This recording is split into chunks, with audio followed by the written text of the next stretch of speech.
What's up, guys? Coming at you from the Gehenna X-ray room, and the first thing I'm gonna say is, damn, there's a lot of green in here. I mean, like a lot of green. Who picked the color? It's lime too, but I dig it because it's a green room, and that's corny.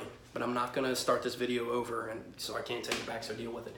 So today, guys, it's gonna be a quick hitter. We're gonna talk about two things that play a key part in our hormone replacement therapy program and also our medical weight loss program, and that's insulin and insulin resistance.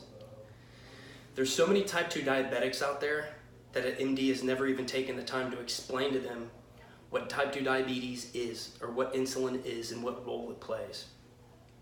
So guys, insulin is a hormone, and its job is to pull the sugar out of our blood and to drive it into our cells to be utilized, okay?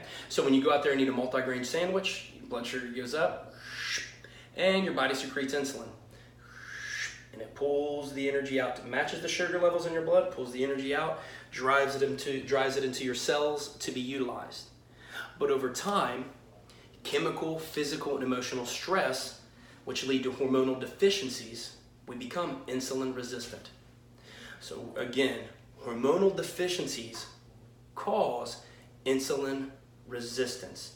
And we get hormonal deficiencies with time. That's why as time goes on, it gets easier to gain weight and harder to lose it. So let's say somebody that becomes insulin resistant, they go out there, eat that same multi-grain sandwich, blood sugar goes up, and insulin secreted. You like those sound effects, by the way? Gang, gang. Anyways, insulin secreted. But the problem is, they're not secreting enough. So not only is this going to be the only amount of energy they can pull out of that meal, so they're going to be hungry again in 35 to 40 minutes, the sugar that's left over in their blood and their insulin's already secreted, they're going to get sleepy, they're going to crash, and they're going to store that energy, okay? Again, they're going to store it. So who is not insulin resistant? Little kids. That's why you can't give a little kid too much sugar, all right? And if you do give them too much sugar, they're bouncing off the walls because they're secreting a very sufficient, adequate amount of insulin, or they're pulling all that sugar out, and they're getting the energy from it. Okay? So, as time goes on with our hormonal deficiencies, we become more insulin resistant. And that's why fat, as time goes on, gathers on our stomachs, the place we want it to be last. I oftentimes see 35, 40-year-old women coming in and say, for the first time, I'm getting a bunch of fat around my stomach. And it's because of their hormonal deficiencies.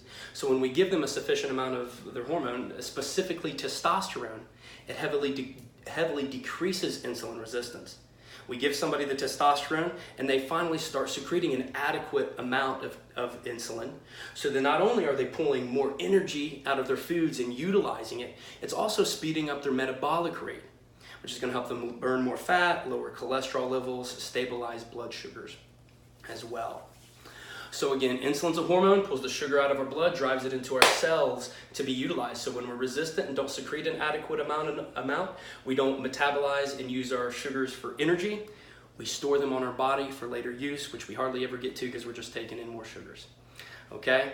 So the way to do this as well, of course, address your hormones and take out sugars. If you take out the sugars, insulin resistance is a non-issue. Okay? So that's it. Again, when somebody's hormonally deficient, they're insulin resistant. So they gain weight, hard to lose. When we get their hormones where they need to be, they can finally start getting energy out of their foods and burning their fat. Rock on, guys.